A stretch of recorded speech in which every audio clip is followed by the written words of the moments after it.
Sewer भी डलवाए हैं। जनता बहुत खुश है। प्रमुख समस्या क्या है? कॉलोनी के बीचों बीच मेरा घर है। केजरीवाल तो सबसे निकम्मा, केजरीवाल इतना बड़ा ठग है कि एक एक लोग बहुत ज्यादा खुश है। नमस्कार, इस वक्त मैं दिल्ली में हूँ। जैसा कि आप सब जानते हैं कि दिल्ली में एमसीडी का चुनाव चल रहा है। मेरे साथ जो आप कार्यकर्ता देख रहे हैं, साथ ही साथ कैंडिडेट्स देख रहे हैं, भारतीय जनता पार्टी ने इन्हें कैंडिडेट्स बनाया है। और क्यों बनाया है, हालांकि आप देख सकते हैं कि ये युवा हैं और बहुत सालों से पार्टी में एक बेहतरीन कार्यकर्ता हैं। हम इनसे जानना चाहेंगे कि क्या माहौल है यहाँ पर, क्या लग रहा है आपको। सबसे पहले तो बहुत बहुत स्वागत है आपका। धन्यवाद। मैं देख रहा हूं कि आपके एक कार्यकर्ता हैं, तमाम तर लोग हैं, बिल्कुल ज़ोरों शोर से प्रचार प्रसार कर रहे हैं और भारतीय जनता पार्टी ने आपको पहली बार जो है मैदान में खड़ा किया है। पहले अपने पार्टी के लिए आप क्या कहना चाहेंगे? मैं तो पार्टी का सिपाही हूं और पार्टी ने इस लायक समझा मुझे, यहां से प्रत्याशी बनाया बापरोला वार्ड 111 से। जनता बहुत खुश है। पार्टी का मैं बहुत आभारी हूं और ज़िंदगी भर आभारी रहूंगा। जन्मजात बीजेपी का कार्यकर्ता हूं, हमेशा रहूंगा और पार्टी का मैं सदा धन्यवाद करता हूं। मुझे आप ये बताइए कि देखिए कार्यकर्ता ताली बजा रहे हैं, जाहिर सी बात है आप युवा हैं और युवाओं की आवाज़ उठा रहे हैं और पार्टी ने आपको कार्यकर्ता बनाया है। मैं आपसे ये जानना चाहूँगा कि यहाँ की प्रमुख समस्या क्या है? यहाँ की जो प्रमुख समस्या है वो प्रमुख समस्या क्या है? यहाँ की समस्या मेरे भाई कि हमारे जो पिछली बार जो साथी थे उनका नॉमिनेशन भाजपा का रद्द हो गया था। उससे पहले निगम पार्षद भाजपा के थे, विजय सोलंकी जी, शशि प्रभा जी। तो हमारे वार्ड में किसी भी मकान पे अवैध वसूली नहीं होती थी। लेकिन पिछली बार भाजपा का नॉमिनेशन रद्द होने के बाद यहाँ पे आम आदमी पार्टी पूनम रविंदर सोलंकी निगम पार्षद थे। अगर आप 25 गज का मकान बना रहे हो तो भी आपको 25,000 50,000 रुपया देना पड़ेगा, वरना आपको कल्याण नहीं मिलेगा। दूसरा प्रमुख यहाँ का समस्या है कि अगर आप इस कॉलोनी में एंट्री करते हो तो यहाँ कॉलोनी में आपको इतना गंद है, नाले पे पुल की दीवार गिरी पड़ी है, गाय कचरा खाती है, प्लॉटों में कचरा है, कूड़ा है। तो इसलिए यहाँ के लोग निजात पाने के लिए बहुत परेशान है। रोड टूटे पड़े हैं, नालियाँ ठीक नहीं है, गंदे पानी की निकासी का समस्या है। इन्हीं सारी समस्याओं को देखते हुए पार्टी ने मुझे यहाँ से चुना है। मैं कॉलोनी के बीचों बीच मेरा घर है, एक सामान्य परिवार से हूँ, इसलिए पार्टी ने मेरी तपस्या त्याग को देखा है। मैं बंगाल में इलेक्शन में गया था, वहाँ भी जीता के आया था, रामबाग गोघाट विधानसभा। तो पार्टी ने मुझे यहाँ प्रत्याशी बनाया। मेरे साथ जनता, कॉलोनी के एक एक लोग बहुत ज़्यादा खुश हैं। बहुत अच्छे तरीके से वो लोग आशीर्वाद देंगे। गांव से 4 कैंडिडेट खड़े हैं, चारों जाट बिरादरी से आते हैं। कॉलोनी से मैं खड़ा हूं राष्ट्रीय पार्टी से। पहली बार आज़ादी के बाद किसी राष्ट्रीय पार्टी ने इस कॉलोनी को टिकट दिया है। तो जनता जनार्दन बहुत खुश है। मैं प्रवेश वर्मा जी का, विजय सोलंकी जी का और आदेश गुप्ता जी का, अपने शीर्ष नेतृत्व जी का, सिद्धार्थन जी का और सभी लोगों का बहुत बहुत धन्यवाद करना चाहूँगा, अपने कार्यकर्ताओं का, कि मुझे इस लायक समझा। और कॉलोनी के लोग बहुत ज़्यादा खुश है। बहुत बढ़िया मतों से 4 तारीख को लोग कमल का बटन दबाएंगे और आपके सामने रिजल्ट 7 को आ जाएगा कि सबसे ज़्यादा मतों से कोई जीता होगा दिल्ली में तो ई त्योहार महेश त्रिपाठी जीतल हो। देखिए महेश त्रिपाठी हैं और इनका दावा ये है कि हम यहाँ पर फुल बहुमत से जीतेंगे। एक सवाल मैं आपसे और करना चाहूँगा और जानना चाहूँगा कि दिल्ली में केजरीवाल का चलता है, तो केजरीवाल आपको परेशानी में भी डाल सकते हैं क्या? ऐसा है, दिल्ली में केजरीवाल का चलता नहीं है। पिछले चुनाव में 25 सीटें हमारी ऐसी गई थी जो 100, 200, 500, 1000 वोटों से। केजरीवाल को कोई लाइक पसंद नहीं करता, लेकिन फ्री का लालच करके बार बार आप झूठ बोल के जनता को ठग नहीं सकते हो, गरीब को ठग नहीं सकते हो। गरीब अब समझ चुका है, इतने पोल्यूशन है, गंदे यमुना को एकदम गंदा कर रखा है, खाली प्रचार प्रसार से होता है। केजरीवाल तो सबसे निकम्मा, सबसे बड़ा ठग। अगर मुसलमानों को तुम मस्जिदों में 20,000 रुपया देते हो तो हिंदू के क्या, पंडित क्या, मतलब मंदिरों में नहीं देना चाहिए? इस निकम्मे केजरीवाल से आप लोग क्यों नहीं पूछते हो? मीडिया के लोग जाकर उससे पूछो कि दिल्ली की जनता ने, गरीब ने तुमको अगर चुना है तो उनकी आशाओं आकांक्षाओं पे खरे उतरो। अब किसी भी इलेक्शन में केजरीवाल कुछ नहीं होगा। यहाँ पे निगम में देखना, ये वार्ड सबसे ज़्यादा वोटों से जीतेंगे। तुम निगम में एक पैसा नहीं दे रहे हो, तभी तो गृह मंत्री ने तीनों निगम को एक कर लिया। अब ये तीनों निगम को एक किया है तो आप देखना, ये तीनों निगम एक हुआ है तो केंद्र से डायरेक्ट पैसा आएगा और पूरे गली गली घर घर का विकास होगा। मैं अपने वार्ड में एक कचरा नहीं रहने दूंगा, एक कूड़ा नहीं रहने दूंगा। और केंद्र की सहायता से मोदी जी की जो मुख्य योजनाएं हैं, जैसे यूपी बिहार और जगह लागू है, वो दिल्ली में एक एक घर में लागू कराऊंगा। राशन कार्ड, पेंशन, वृद्धा का जो हमारा पार्क होता है, या गंदे पानी का निकास, नाले के पास हम लोग रहते हैं, यहाँ इतने लोग नाले के पास रहते हैं और गंदे पानी की निकासी नहीं है, तो ये क्या मतलब है इनका? शराब गली गली भेजने के लिए फ्री का, एक बोतल के साथ एक बोतल फ्री। अब इनके कई मंत्री जेल में हैं। केजरीवाल इतना बड़ा ठग है, चोर है कि देखो अपने पास कोई मंत्रालय नहीं रखा है, सब मनीष सिसोदिया को जेल पठवाएगा, सत्येंद्र जैन को, ऐसे कर करके इसके सारे मंत्री चले जाएंगे, तो इनके ही मंत्री इनको जूते से स्वागत करेंगे। यानी कि कुल मिला के ये कहा जा सकता है कि केजरीवाल जो है वो जात पात की राजनीति करते हैं। केजरीवाल जात पात की राजनीति नहीं करते। केजरीवाल हमारे जो भोली भाली जनता है दिल्ली की, जो हमारे मतलब प्रवासी लोग हैं या दिल्ली के लोग हैं, उनसे झूठ बोल के ठगी करता है, जात पात की राजनीति नहीं करता। लेकिन आचार्य चाणक्य जी कहे थे कि जिस राज्य की जनता लोभी लालची हो, वहाँ ठग राज करते हैं। फिर एक चक्कर में लोग दे दिए थे, अब परेशान है। अब लोगों को समझ में आ गया है हमारे बच्चों का फ्यूचर। रिश्तेदार आवे ना दिल्ली से और जगह से रिश्तेदार आते हैं, कहते हैं यार कहाँ नरक नगरी में आप लोग रहते हो, छठ का पैसा कितना खा गया दिखा। तो बड़ी सारी बातें हैं।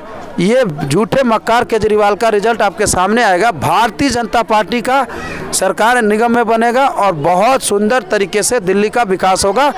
ये हमारा आप लोगों से बिल्कुल आप आश्वस्त रहिए कि 7 तारीख को आके 11-12 बजे तक आ जाना। 12 बजे आपको पता लग जाएगा महेश त्रिपाठी सबसे ज़्यादा मतों से इस कॉलोनी की जनता, जनार्दन उनके आशीर्वाद से ये वार्ड उनका है, ये बालाजी की कृपा है कि मुझे टिकट मिला है। जय जय श्री राम। आप बड़े अच्छे मतों से जीतेंगे। इसी के साथ मैं अपनी वाणी को बहुत बहुत शुक्रिया हमसे बातचीत करने के लिए। और यहाँ पर बहुत सारे कार्यकर्ता हैं और मैं उन कार्यकर्ता से भी बात करना चाहूँगा। सबसे पहले आपका बहुत बहुत स्वागत है हमारे चैनल पे। थैंक यू, आपको भी बहुत बहुत शुक्रिया। युवा हैं, युवा के बारे में क्या कहना चाहेंगे आप? मैं बोलता हूँ ये युवा जो है बहुत ही होनहार युवा है और हमारे बीजेपी के बहुत ही मतलब कि सफल कार्यकर्ता के रूप में मैं इनको आज 12 साल से देख रहा हूँ। और दूसरी बात है जो केजरीवाल जी का है, मैं आपको बताता हूँ। देखिए मैं एक इंस्पेक्टर हूँ रिटायर बीएसएफ से। क्या बात है? हाँ, और मैं इस युवा कार्यकर्ता को सफलता को देखते हुए मैं इस जवान का सफल से मैं इनके लिए मैं सफल गलियों में प्रचार कर रहा हूँ। और केजरीवाल जी ने जो किया है, हमारे दास गार्डन को नरक गार्डन और बपौला बिहार को नरक बिहार बना करके छोड़ दिया है। अभी हमने लाइव वीडियो करके भेजा है, आगे गली में जा करके देख लिए, वहाँ पर आदमी का रहने के लायक नहीं है। ये मैं कहना चाहता हूँ। सिर्फ झूठी वादा कर करके और लोगों को ठग बना करके और जेलों में अपने मंत्री को जेल में मसाज करवा करके जनता को बेवकूफ़ बनाने का काम कर रहे हैं। इसके अलावा केजरीवाल जी का आज के दिन में कुछ भी नहीं है। मैं आपको बताता हूँ, गुलाब सिंह यादव को अभी आपने देखा होगा कैसे उन्हीं की जनता, उन्हीं के कार्यकर्ता दौड़ा दौड़ा के पीटे। आखिर केजरीवाल खत्म है, इस वार्ड से तो झाड़ू का कुछ नहीं है। झाड़ू नहीं चलने वाला है दिल्ली में। झाड़ू पुराना हो गया, लोग कह रहे हम नाले में डाल देंगे, बहुत कचड़ा हो गया है। हाँ हाँ, क्या बात है।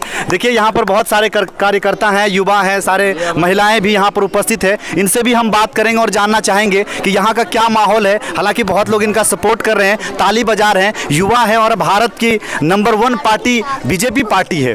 और बीजेपी पार्टी के यहाँ तमाम कार्यकर्ता हैं, एक्टिव कार्यकर्ता हैं। सबसे पहले तो बहुत बहुत स्वागत है आपका। धन्यवाद बहुत बहुत आपका, आपने हमें मौका दिया बोलने का।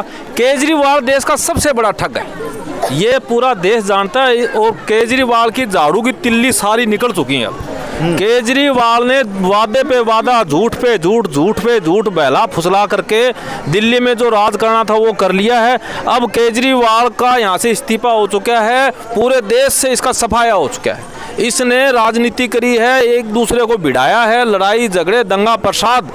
अब इसकी झाड़ू की तिल्ली बिल्कुल निकाल दी जाएंगी दिल्ली से, एक भी सीट नहीं आएगी केजरीवाल की पूरी दिल्ली में। यानी कि ये कहा जा सकता है कि प्रधानमंत्री बनने का जो ख्वाब है उनका ये ख्वाब ही रह जाए। प्रधानमंत्री जी अब तो इसका कोई चेहरा ही नहीं है, खत्म हो गया है पूरे देश से। हर आदमी इससे नफरत करता है, सारे दिन बेईमानी झूठ की नफरत की राजनीति फैला रहा है। तो सबसे बड़ा गद्दार आदमी है केजरीवाल, देश का देशद्रोही कहूंगा मैं तो इसको, इससे बड़ा कोई शब्द नहीं। बहुत बहुत शुक्रिया। देखिए हम हमारे बीच दीदी हैं, सबसे पहले बहुत बहुत स्वागत है आपका। आप सभी का भी स्वागत। सबसे पहले मैं आपसे ये जानना चाहूँगा कि महिलाओं की यहाँ पर टोली है, आप सब कंधों से कंधा मिला करके साथ दे रहे हैं, युवाओं का साथ दे रहे हैं, क्यों इनका साथ दे रहे हैं आप? क्योंकि अच्छे कर्मठ और जुझारू नेता है, हमारे कॉलोनी के हैं, हमारे बीच रहते हैं, हमारी मूलभूत समस्याओं को समझते हैं, इसीलिए हम इनके साथ हैं। तो क्या लगता है आपको कि यहाँ पर बहुत सारे पार्टीज ने अपना अपना कैंडिडेट खड़ा किया है, तो क्या लगता है आपको ये जीत जाएंगे? ये जीत जाएंगे, 100% जीत जाएंगे। 100% जीतेंगे। लोग इनको वोट क्यों करें? क्योंकि ये सच्चे और अच्छे हैं। सच्चे और अच्छे होने से नहीं होगा, क्योंकि यहाँ की बहुत बड़ी समस्या ये काम करते हैं, यहाँ के सारी समस्याओं को जानते हैं, हमारे बीच के रहने वाले हैं, हमारे गली मोहल्ले में कचरे हैं और भी बहुत सारी समस्याएं हैं, जिसको पानी, गंदे पानी की निकास नहीं यहाँ होती है। देखिए, लोग उम्मीद पर वोट करते हैं और देखना ये होगा कि ये जो युवा है कितना इन तमाम लोगों के उम्मीदों पर खड़ा उतर पाता है। मैं इनसे भी बात करूंगा। देखिए, स्टूडेंट लग रही हैं। स्टूडेंट हैं आप? हाँ। कौन सी क्लास में पढ़ती हैं आप? 10वीं में पढ़ती। 10वीं पढ़ती हैं। आपको राजनीति में इंटरेस्ट है? हाँ, इंटरेस्ट है। आगे क्या बनना चाहेंगे आप? हम कुछ भी नहीं बनना चाहते, बस हम इतना चाहते हैं कि हमारे घर में गंदे पानी आ रहे हैं वो साफ़ सुथरा हो जाए। हम लोग के यहाँ टैंकर जो पानी एक दिन हफ्ते में एक बार आता है, उससे क्या हो रहा है?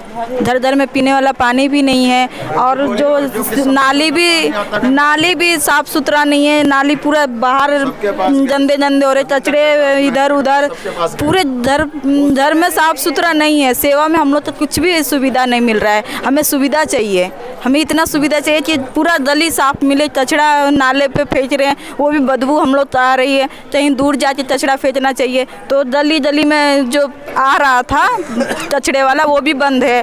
मैंने ग्राउंड जीरो पर अभी मैं खड़ा हूं और ग्राउंड जीरो पर रिपोर्टिंग कर रहा हूं। बिहार से चल करके दिल्ली में आया हूं और मैंने यहां के तमाम लोगों से जानकारी ली है कि यहां पर कौन सा कैंडिडेट मजबूत स्थिति में नजर आ रहा है। तो बहुत सारे लोगों की प्रतिक्रिया हमारे पास आई है। बहुत लोगों ने कहा है और उसमें से एक नंबर पे लोगों ने कहा कि हम बीजेपी को वोट करेंगे। अब बीजेपी को वोट क्यों करेंगे ये बात मुझे पता नहीं है। लोगों से हम प्रतिक्रिया लेंगे और उनसे जानना चाहेंगे। एक दीदी हैं, मैं इनसे भी जानना चाहूँगा। सबसे पहले बहुत बहुत स्वागत है आपका। हाँ।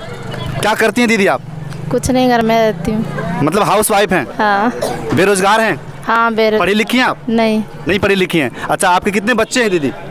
3 बच्चे पढ़ते हैं सारे? हाँ, पढ़ते हैं। आपको क्या परेशानी है? परेशानी क्या है, पानी उनी की दिक्कत है और क्या टैंकर नहीं आता है गली में, ना पानी मिलता है ना कुछ। ऐसे अपने समाज के मतलब हैं ये भैया जीत जाएंगे तो कम से कम पानी तो मिलेगा टैंकर पे। तो आपको क्या लगता है अगर भैया जीत जाएंगे तो ये तमाम समस्याएं दूर हो जाएगी? सही करेंगे, हाँ, जीत जाएंगे। मतलब अगर तो बहुत बहुत स्वागत है आपका। Thank you. क्या नाम हो आपका? राजवीर सिंह। पढ़ते हैं आप? हाँ जी। कौन सी क्लास की पढ़ाई कर रहे हैं? Graduation complete. कौन सी विषय से ग्रेजुएशन किया आपने? BA ऑनर्स ज्योग्राफी से किए। लेकिन राजनीति में आपको देख रहा हूँ, आपको तो पॉलिटिकल साइंस से ग्रेजुएट होना चाहिए। जी, राजनीति नहीं की जाती है। राजनीति कोई वैसी नहीं है कि अपने लिए की जाती है। अभी हम कोई राजनीति नहीं कर रहे, हम संघर्ष कर रहे हैं। क्योंकि फर्स्ट टाइम हमारी कॉलोनी के अंदर सबसे बड़ी पार्टी ने, दुनिया की जो सबसे बड़ी पार्टी है, उसने हमारे समाज के लोगों को और कॉलोनी के लोगों को मौका दिया है अपना नेता चुनने का। तो मेरी भी पूरी जिम्मेवारी बनती है कि मैं कम से कम सामाजिक रूप से अपनी जो व्यक्तिगत जिम्मेदारियां हैं उनको पूरा कर सकूं। यहाँ टैंकर की प्रॉब्लम है, टैंकर की प्रॉब्लम आज तक सॉल्व नहीं हुई। कूड़े की गाड़ी 4 गलियां दूर जाके फेंको, नाले पे कूड़ा कचरा। और सबसे बड़ी बात है कि हम यहाँ इतने ज़्यादा हो करके यहाँ पे हमें विकास नहीं मिल पा रहा है, हम वंचित हैं। और जिनको हम नेता बना रहे हैं वो गिने चुने उंगलियों पर करके, हम लाख लोगों से ज़्यादा सुविधाएं वो गिने चुने लोग उठा रहे हैं। मतलब हमारा हक भी खा रहे हैं, हमें छोटा भी कर रहे हैं। कोरोना पूरी दुनिया के लिए सबसे बुरा टाइम था।